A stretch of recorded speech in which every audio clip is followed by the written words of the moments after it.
I kissed my best friend's mom, and I didn't regret it. But that wasn't the worst part. The worst part, she kissed me first. And trust me, nothing about what happened next was planned or innocent. Hi, I'm Ethan, 22 years old, third year in college, major marketing. Up until recently, I thought I had life pretty much figured out. I wasn't a troublemaker, wasn't the guy chasing after drama. I was the safe friend, the one who listened more than he spoke, the one people forgot was in the room until they needed advice. But what happened this semester? It flipped everything. And no matter how much I try to push it out of my mind, it always comes back, that door, that living room, her voice. It started on a Friday, early spring, the kind of day where the sun feels warmer than it should, and you forget how cold life can get. My best friend Caleb had texted me around noon. Shift's running late, still come over. My mom's home, she's chill, just let yourself in. No big deal.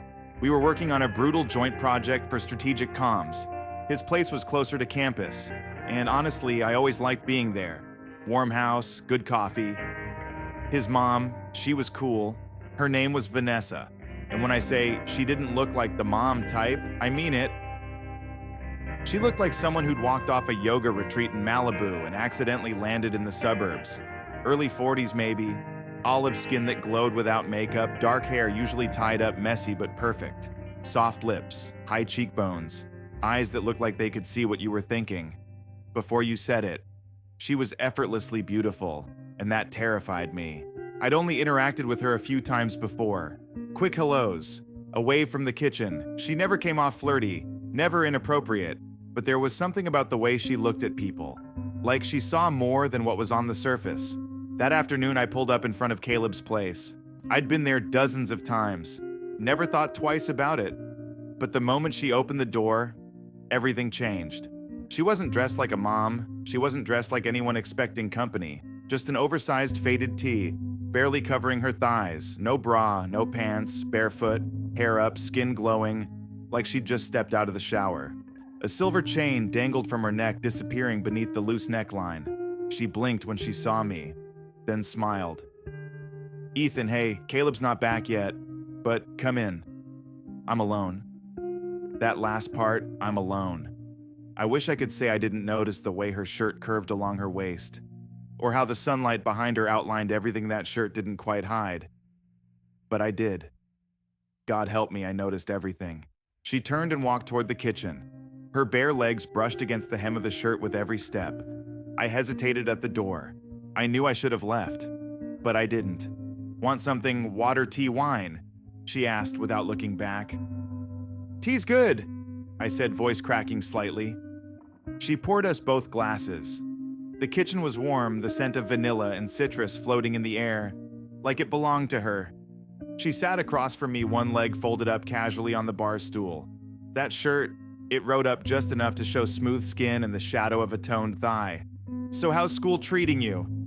Caleb says you're the brains between the two of you. She smiled, taking a slow sip of her drink.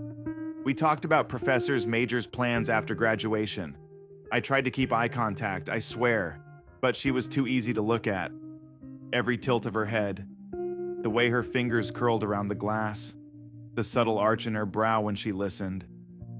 She wasn't doing anything wrong, but I couldn't stop reading into everything. You're really different from Caleb's other friends, she said. More attentive, thoughtful, old soul. I chuckled awkwardly. I get that a lot. It's not a bad thing, she said softly. That's when it happened, the first twist. Her foot touched mine under the table. Light, barely noticeable, but intentional. I didn't pull away. Neither did she. There was a long silence after that. Not awkward, just full, like the air had gotten heavier. You want to hang around until he gets back? She asked. I've got this old Italian film queued up. No one ever wants to watch those with me. She grinned, I nodded. We moved into the living room.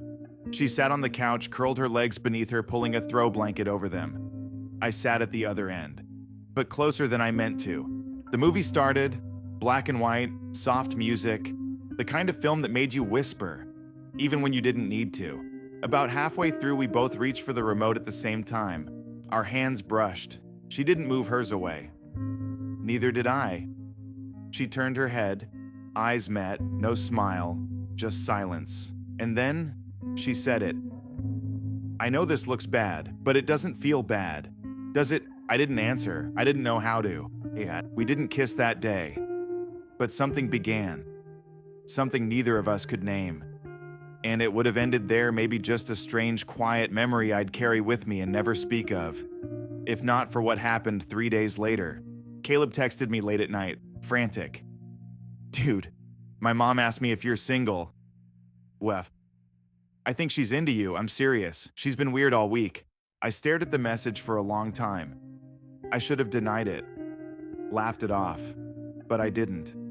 Because deep down, I wanted her to be into me. And if I'm being honest, I was already planning my next visit. I didn't text Caleb back right away.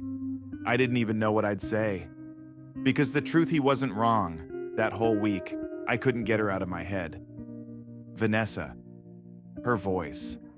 That look in her eyes.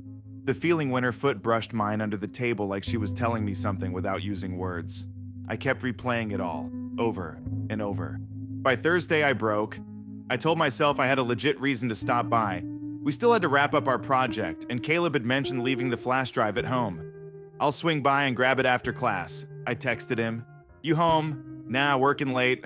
Mom's there, though. She knows. Cool, I replied. But it wasn't cool. It was reckless, and deep down, I wanted to see her again. Alone. The second I pulled into their driveway, I felt it, that weird charged tension. Like I already knew the night would spiral into something I wasn't ready for. I stood outside the door for a moment, before knocking, and when it opened, she was there, barefoot, hair down. No hoodie this time, just an oversized knit sweater sliding slightly off one shoulder and shorts I didn't even see until she stepped aside to let me in. Hey, she said. Hey, I echoed. Her eyes met mine, for a second too long. Caleb's still at class. Won't be home till late, she said. We didn't move for a while. Just stood in the living room, the only sound coming from a quiet record spinning something old and soulful in the corner. You sure about this? I asked, my voice lower than I expected. She walked past me without answering and disappeared into the kitchen. I followed. The wine was already open. She poured. We drank. We stood at the counter again exactly like last time, but everything had shifted. We weren't talking about school anymore. We weren't pretending. She leaned back against the counter, glass in hand, looking at me like she had something to say, but wasn't ready to say it. I've been thinking about that kiss, she said. So have I told her. She took a deep breath. It wasn't supposed to happen. None of this was, but her voice trailed off. But it did. I finished for her. And now we're here. She stepped closer. Barely a foot between us. You ever do something that feels completely wrong, but it's the only thing that's made you feel alive in a long time? I didn't say anything. Instead, I closed the gap. This time it wasn't soft. It wasn't hesitant. It was real, hungry, months of tension, snapping like a taut string. Her hands slid under my shirt. Mine gripped her waist, pulling her closer. We moved through the hallway like we weren't in someone's house, like we weren't standing on the edge of a cliff. And when we finally stopped, it wasn't in her bedroom. It was in the room Caleb and I always studied in. His book still on the desk, his backpack in the corner. The air was warm, heavy. We didn't speak, just touches, breaths, glances that said more than words ever could. Then we heard it, a key turning in the front door. We froze. Shit, she whispered. I grabbed my jacket, heart in my throat. She pushed me toward the hallway, eyes wide. Back door, she mouthed. I slipped out through the laundry room down the side steps, just as the front door creaked open. My hands were shaking. Caleb was home early. I sat in my car, breath shallow, watching from behind the wheel. Through the window, I saw him dropping his bag, heading into the kitchen. Vanessa appeared seconds later, hair tied back now, sweater changed, like nothing happened. Like we didn't just... God, what the hell were we doing? I drove straight to campus and sat in the parking lot for an hour, doing nothing, just existing. My phone buzzed. Are you okay? He wasn't supposed to come back yet. I'm sorry. I didn't reply because I didn't know how I felt. Ashamed, not really. Terrified, absolutely. But most of all, I was in deeper than I wanted to admit. The next few days were weird.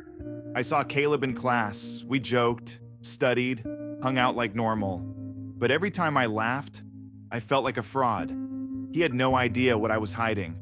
What his mom and I had done in the same house while he trusted me. And worse, I wanted to do it again. Saturday came. I didn't plan on going over, swore I wouldn't. But around 7 p.m. she texted, "He's out for dinner with friends, gone till midnight. I know I shouldn't be texting you, but I miss your voice. Don't come if you're not sure." That was the trap, because the second I read "don't come," I knew I would. This time I didn't knock. She opened the door the moment I stepped on the porch. We didn't talk. We didn't even make it to the couch. The hallway was dim. Her breath hitched as I pressed her against the wall. Everything else melted away. Later that night, we lay tangled on the living room floor, covered by a blanket. The only light came from the TV screen. Some movie neither of us was watching. She traced lazy circles on my chest, her head on my shoulder. "This isn't just physical for me," she said softly. "It never was." Me neither. It was the first time I admitted it. And then came the crack in the glass. "Caleb said you've been distant lately," she murmured. "He asked if something was wrong between us." My chest tightened. "What did you say?" She hesitated. "That you're stressed about school. That you've been quiet, but it's not personal." "But he's not stupid, Ethan. He knows something's off." That night as I drove home, something changed. I realized this wasn't a fantasy anymore. It was real. Too real. And we were running out of time. I tried to stop. After that night on the living room floor, I told myself it had to end. That we'd gone too far. That Caleb deserved better. That Vanessa deserved better. But the thing is, once you cross a line that deep, it doesn't fade. It follows you, lives under your skin, haunts your quiet moments, like a melody you can't unhear.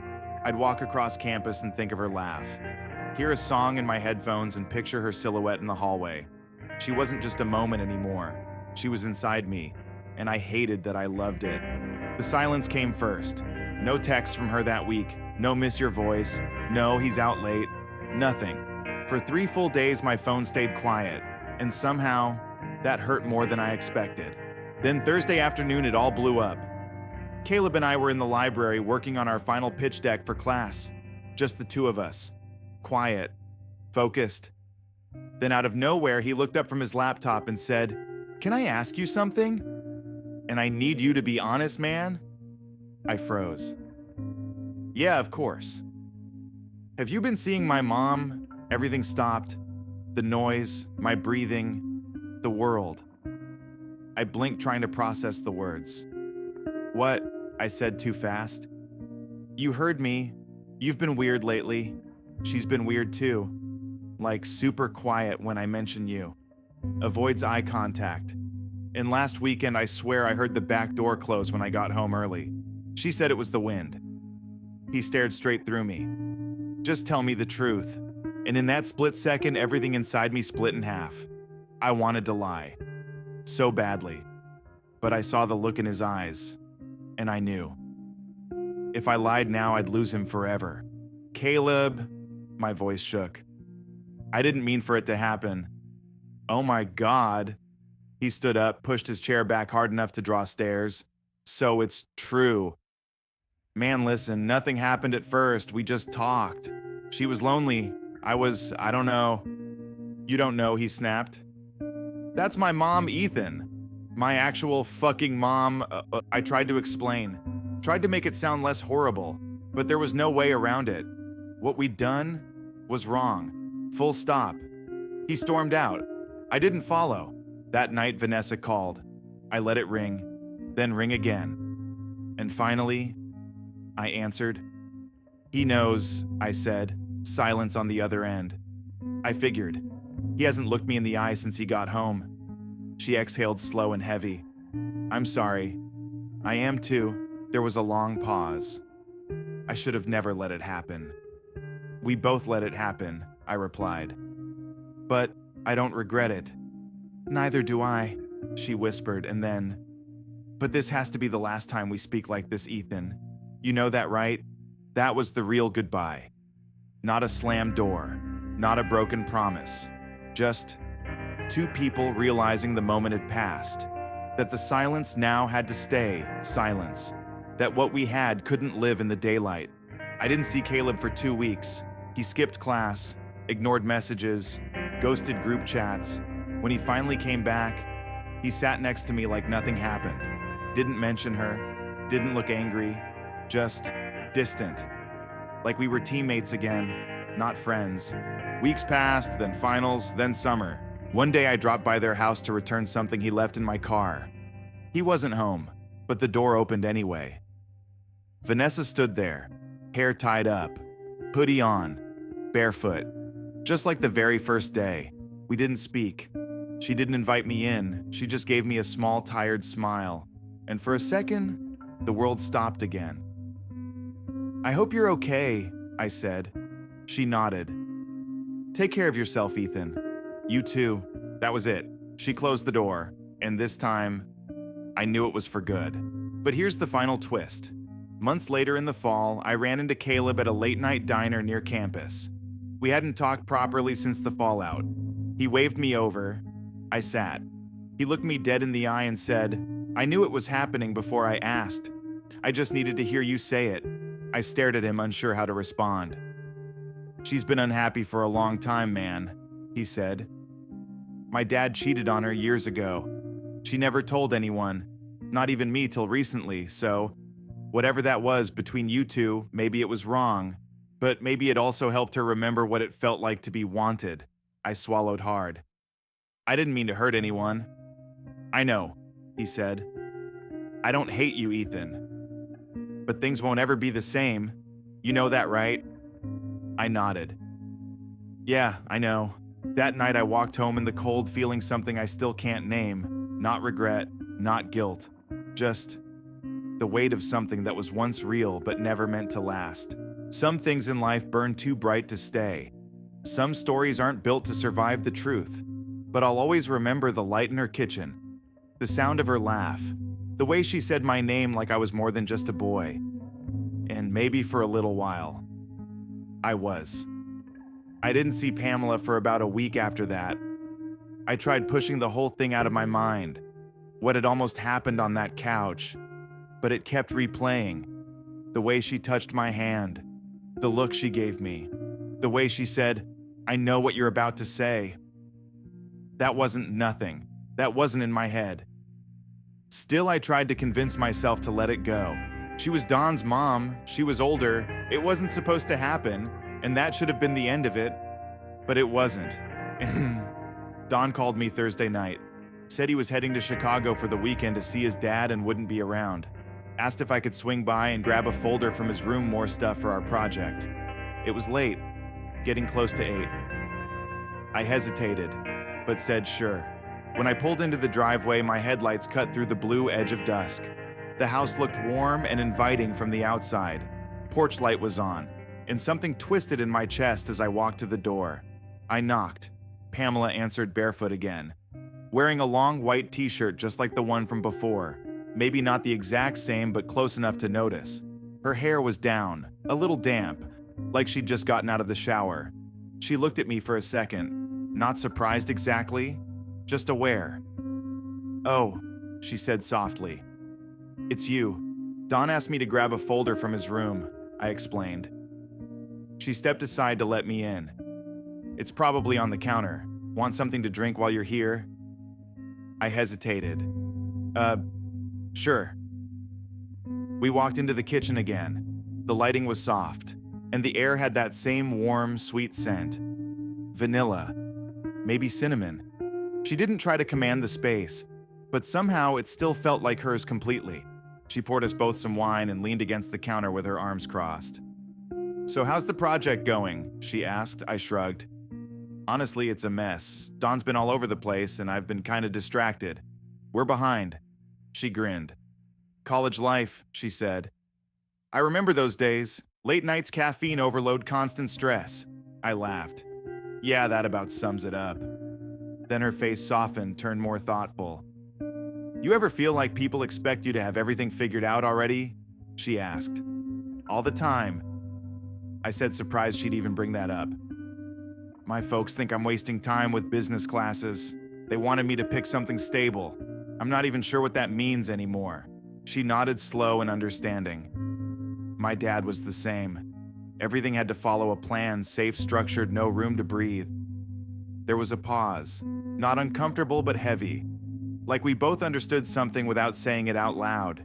She looked at me differently in that moment, not like a college kid, but like someone who'd walked the same road she had.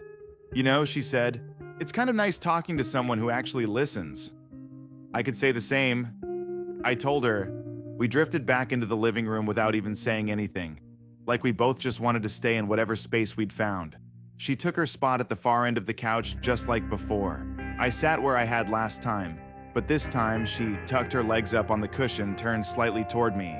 She looked more relaxed, maybe even a little exposed, in a quiet way. She grabbed the remote and started flipping through the channels. "Another old movie?" I asked.